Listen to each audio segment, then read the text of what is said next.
Good evening!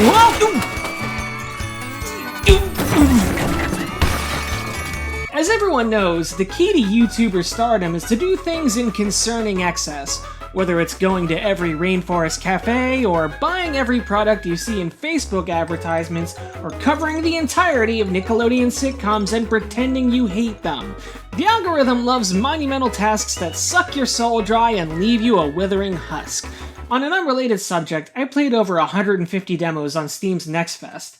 Every 4 months, Steam opens the floodgates, more than they already have, to demos from all of the top indie games coming this year and the years beyond. Sometimes it's just a vertical slice looking for Kickstarter money, sometimes it's a beta test looking for feedback, and sometimes it's a game right on the verge of release. But there's always something for everyone in these events, from platformers and puzzlers to tactics and towers.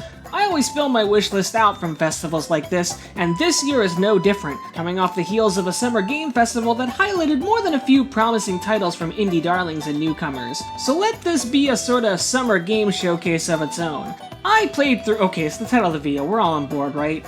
Don't worry for my mental health, well, any more than you already would for the average millennial artist. I had fun playing these demos. And what else am I gonna do in the summer? Go outside? Touch a grass? That's what this jar is for. Now, I'm not here to list every single demo systematically, just the ones I thought were the most interesting. So let's start with the obvious ones first. So obviously, AAA games don't really factor into these demo festivals, but that doesn't mean there aren't a few notable releases that came out of Next Fest. One of those is the upcoming remake of Riven, the sequel to Myst. As a child, I found Myst utterly inscrutable, but somehow I actually beat Riven. Don't ask me how, ship of Theseus and all that. What's really impressive here is how the team at Cyan has managed to perfectly replicate the look of the original game in real-time 3D. While I would have liked to have seen them figure out some way to get the original live-action performances superimposed in the world, the 3D models are mocapped well enough to fit the world as is. If you've never played Riven, you really should, as despite its age and obvious technical limitations, it truly is one of the best adventure games of all time, and this remake is going to be a perfect entry point. Just be ready to take notes. A lot of notes. Fucking hell. Give the protagonist a camera or something! I've talked about podcast games before, and if we're doing a Mount Rushmore of podcast games, Cat Quest would definitely be on there somewhere, along with Power Wash and Stardew Valley and, I don't know, Graveyard Keeper? Look, I find burying bodies to be relaxing, okay? Cat Quest 3 is even more of what I enjoyed about the first two games, with the addition of a pirate motif that blankets the world, which means you got a ship to sail around in, islands to find treasure on, and a sidearm pistol for some ranged combat, although it only fires a few bullets at a time, so you'll want to switch back and forth, which makes the combat a lot less mindless, and I definitely appreciate that. Otherwise, it's more the same, and more the same here is fine with me. But if you want something more experimental, you might want to check out The Alters. This heady sci-fi genre mashup comes from 11-Bit Studios, developers of Frostpunk, and it has you trapped and alone on a distant planet facing annihilation, after everyone else on your crew was wiped out before you arrived. After discovering a mysterious material called Rapidium, you discover a terrifying new scientific possibility that could save your life. Cloning yourself multiple times in order to fully man and operate the mobile station that keeps you alive while you try to figure out a way home. It's got a cool, funky alien planet to explore, some light base building, dialogue choices and NPC mood management, and of course, the multiplicity angle, but aged better. She touched my peppy, Steve.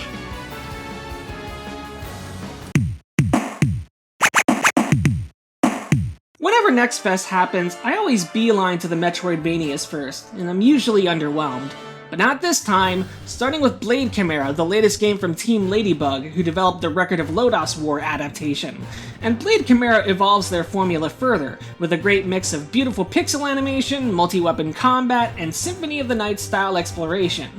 If you're looking for Team Cherry rather than Team Ladybug, there are a few different Hollow Knight inspirations roaming about. I'd like to highlight Constance, an art-themed night-like where you wield a giant paintbrush and gain inspiration from hidden landmarks around the world, which then become passive relics you can equip. But if you want a more traditional Metroid experience, look at Before I Go, which mimics the faster speed and rapid shooting of the Nintendo franchise, while set in an abstract and unusual world built on an allegory of mortality and facing death. Hey, devs? You okay? It feels like every third indie game I play is about death or dying. I don't like thinking about death or dying in real life. Let me escape! But yeah, Before I Go is fun. More fun than contemplating life's end. One more for the road, there's Pipsqueak, which is a bit further out, but already has a great feel of controls and navigation. It's cute, and its art direction is well realized. It won't be out until sometime in 2025, but I wanted to at least give it a shout out. Besides Metroidvanias, I like to gravitate towards puzzlers and RPGs, and Arranger is one of the top brain-scratchers in the festival. Featuring art from David Hellman, you have the power to slide entire rows and columns around, which includes objects on the ground, which is where a lot of the puzzling comes into play. You've got to defeat enemies by pulling swords into them, bringing keys to doors, and navigating around obstacles stuck in time that your power can't affect. On a similar note, I'm really interested in upcoming free game Slider, in which your entire village can be slid around like a sliding tile puzzle, but the tiles have been scattered about and you have to find them one at a time. Based on the demo, it seems like this mechanic might eventually spread out to more of the world, so consider me intrigued to play more in August. For a bit of dystopian tinkering, Linky Toe has you connecting power sources to various devices and switches in order to power everyday objects, as you rise the ranks in a sinister corporation that runs the free world. The mechanics are easy breezy to pick up, but I can tell it's going to get devious in its later chapters. Lastly, I'd like to talk about strategy games, the Puzzler's Cousin, or Cuzzler if you... No, I don't like that, never mind. Tactical Breach Wizards is from Tom Francis, the genius behind Gunpoint and Heat Signature, and it combines the small-scale strategic battles of Into the Breach with magical weaponry and lots of windows to push enemies into. It's got a fun story with fun dialogue options, and the Clairvoyant Foresee power is a cool way of easing players into the flow of combat.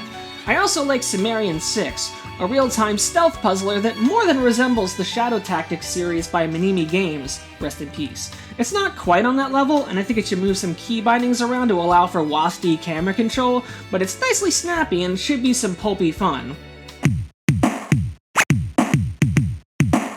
Survival horror is having a renaissance this decade, and 2024 is continuing to build on it. Sorry We're Closed puts a ticking clock on your head figuratively, and a third eye literally, after you've been cursed by a demon. You'll need that third eye to navigate the demon realm that has conveniently affixed itself to your apartment building. Then there's Zero Protocol, a first-person survival horror that wakes you up in a secret underground base where things have gone horribly wrong, with just a pistol and a camera at your disposal to help you take notes and fight off employees gone mad. One of the most important horror titles in video game history is Clock Tower, which is getting a remaster later this year, but it was not in the festival. However, Deep Sleep Labyrinth of the Forgotten is a pretty close facsimile, combining traditional gameplay with point-and-click adventuring. The protagonist has entered deep liminal sleep in order to find the ghostly remnant of her brother, and she'll need to traverse various confusing and dangerous dream worlds to find him. It's got an interesting imagination mechanic where you can recreate objects that you've used before, which can help you to solve puzzles and fend off attackers in turn-based combat. What if that's how the food in Hook worked? You can recreate the food you've eaten, but it's just this pre-digested rainbow slop. I know that's not how it works, don't fucking at me. How about some coin-op-style quarter munchers? Utopia Must Fall is an odd but effective mishmash of classic 70s cabinets like Missile Command and Asteroids. You've got to destroy all the aliens and meteorites headed for your city before they reach it, while upgrading your defenses and firepower in between rounds. I also enjoy trying various shmups in these festivals, and Chromacell is a solid horizontal entry in the vein of R-Type and Gradius. It has a bit of a chunkier visual look that reminds me of some of the later MS-DOS and Amiga shooters, and I think that's pretty cool in its own way. The run-and-gunner Kimono Heroes reminds me of some of the Neo Geo arcade platformers like Top Hunter and Cyberliv. You and 3 others can fire kunai like it's Contra, or hack and slash up close. It's cute and fun, and I think it'll be a fun budget pickup for you and 3 others. Finally, I want to highlight a racing game, something I've yet to talk about on this channel, but when it looks like a Sega Saturn game and has a soundtrack by ska punk group The Holophonics, I really can't ignore it. Parking Garage Rally Circuit is a silly little racing game set in outlandish and cramped parking lots that put you in peril. The game's 32-bit style is outstanding, and the music fits perfectly with that era of home console racing titles. Yeah, the creator of Bonus Stage likes a game with ska in it, what a shocker. I like other kinds of music, you know? they live in Canada. Angeline era comes from the studio behind Anodyne and Sephony, and it's their tribute to the long-running Ys franchise, going back to its roots in bump-based combat, and it does that fairly well, but the real treat for me is the exploration, as the world map is full of hidden dungeons and towns, something I've wanted to see more of in games ever since I played the original Link to the Past for the Super Nintendo. Another dungeon-heavy title is the action slice-of-life hybrid Dungeons of Hinterberg, which has you exploring the intriguing puzzle-filled dungeons of multiple regions by day, and hanging out with friends and acquaintances at night. Building relationships with the townspeople will provide you with several perks in the dungeons, and the dungeons can have some pretty interesting quirks to them. It's not perfect, but it's more than interesting enough for me to want to see more. Then we've got some top-down action to close out this section, starting with Veritas, a Game Boy Color-style Zelda game that follows up events from Color Grave's previous title, Prodigal. The demo is only a single dungeon, but they're going with a don't fix what isn't broken approach, and it should be pretty decent. Slash Quest is a former Apple Arcade title where you control and steer the sword rather than the protagonist. It's a little cumbersome, but unique and fun once you get the hang of it. And Waltz and Jam is a cute friendship adventure where a ghost and a magical floating dog team up to explore the afterlife. It's got fun abilities, weapons that are literal toys found in their original packaging, and this tall crow man. No, you can't pet the dog, you're a ghost. Hopefully that wasn't your unfinished business. Grapple Dog was one of my favorite games of 2022, and its sequel, Cosmic Canines, looks to be even better. In addition to the excellent level design, fantastic music, and tight controls, you also get control of a second character who has her own abilities in ranged combat. This year is seriously gonna flatline my finances. 2D platforming had a strong showing in general this summer, with Isometric Shim impressing with a shadow hopping, Sacre Bleu offering fun weapons-based traversal and bullet time mechanics, and Pinball Spire taking solid flipper fundamentals and cramming them inside a dungeon-crawling tower-scaling adventure. The one that I didn't love the most, but did intrigue me the most, however, was Sea Frog. This 2.5D platformer has you riding a giant wrench as a skateboard, doing tricks to build up your turbo meter, and then using turbo to ride along walls and ceilings in order to reach all the leaks that threaten to sink all the ships you're stowing away on. It's a unique take on the mascot platformer, and I'm willing to give the full game a shot based on this early look. Parcel Core is a delivery game that fuses the look of Jet Set Radio with the pedal-to-the-metal scrambling of Crazy Taxi, and gives you a bit of parkour to help you navigate the various alleyways and underpasses that can get you to your destination faster. Then we have two very similar throwbacks to the PS2 adventure platformer with Creatures of Ava and Fading Skies. Fading Skies is a more linear combat-focused game with possibly the best feeling jump out of any of the demos I played this month, and that includes the big catch. Sorry, the big catch. Your level design was too frustrating to make this list. But I guess I mentioned it, so it's in the video now, so congrats? Creatures of Ava, by contrast, is open world, but its mix of photography and staff wielding reminds me just a little bit of Beyond Good and Evil, and that already makes it a worthier sequel than the actual one at Ubisoft. Because, you know, it exists. If you saw my Aiden video, then you know I care a lot about JRPGs, and while some of the bigger indie RPGs have been a mixed bag, I'm always interested in what small teams and single developers can put together. For example, Quartet is a die-in-the-wool 16-bit RPG from Something Classic, the team that gave us Shadows of Adam. And like Shadows, it's got a great original look to it, and fun traditional turn-based combat that prioritizes weakness and initiative. Shadows was a bit stiff in the dialogue, but Quartet's got a bit more flavor to its characters, and hey, one of them is a talking hippo. Finally, someone recognizes the deadly strength of hippos! Now for an even deeper throwback, Scarmond is a tribute to the dungeon crawlers of the NES and early PC. You'll put together a custom party from 16 available classes, then journey into a descending dungeon ready to kick your ass. My favorite aspect of this one is the learning system. You'll receive leveling orbs from encounters in chests, and these can be used to teach new moves and passive traits to your characters, letting you build them out the way you want. While a lot of games have tried to tap into Earthbound's flavor via style cribbing or appealing directly to nostalgia, I prefer games like Cricket, Jay's Peculiar Adventure, which don't try to evoke the game at all, and just offer an earnest childhood adventure with a little bit of quirkiness. It helps that the game has fun little animations in combat, but the game also borrows Octopath Traveler's Brave Point system, something I think more games should do. Take the quirkiness slider and push it so hard to the right that it shatters, and you've got Pillory, an RPG set in a bizarre limbo full of strange characters and weird gameplay mechanics. If you've ever played Hylics, Pillory is a little more comprehensible than that. but it's every bit as strange. You have a mood meter to manage in combat, which only gives you 2 options at a time to choose from, and it's definitely stressful. But there's no death in the game, you just get back up, allocate points to become stronger, and try again. For interesting combat that's not quite as bizarre, Wanderstars asks you to combine words and adjectives together to create your attacks and defenses, while looking like a 90s shonen anime. It's a really cool combat system, and while I don't love the node-based exploration, it at least seems to be hand-designed, and full of fun cutscenes with a mix of silly portraits and full-screen animation. To close out this section, the developer of Graveyard Keeper, hey, I mentioned that before, is back with a new life sim that mixes in JRPG elements. Bloomtown is absolutely gorgeous looking, and the combat music is a surprisingly catchy bop with full vocals. I'm hoping that the developer won't go as crazy with the skill trees and timed appointments with this one, but it's already got a great foundation. I don't have a joke for the end of this section.